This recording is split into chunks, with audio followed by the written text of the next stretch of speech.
Gago, magbibideo sana ako sa labas para iba naman ang background, hindi puro kotse ko ang nakikita. Pero anyway, it's already 1:30 in the morning. At kung akala nyo tapos na ang araw ko, hindi man, hindi pa tapos man.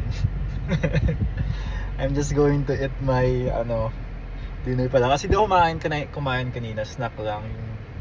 Siguro mga alas 4 o alas 5 lang kumain ako ng snack. Mas akala ko dinner ko na yon. Hindi, gutom ako. Tapos ano ba ba?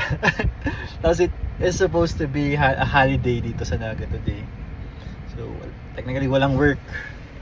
Pero ang nangyari is that instead of yun, relaxing, sabi ko din ako mag-take ng break. So, nag-aaral ako.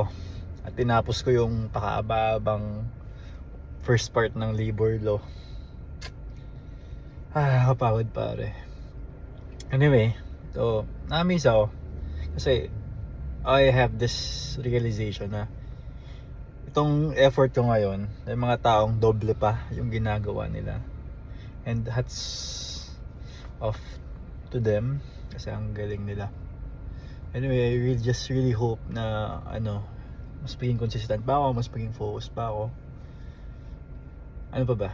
Minsan iniisip ko na kung anong sabihin ko sa video kasi araw-araw dapat ako mag-video eh.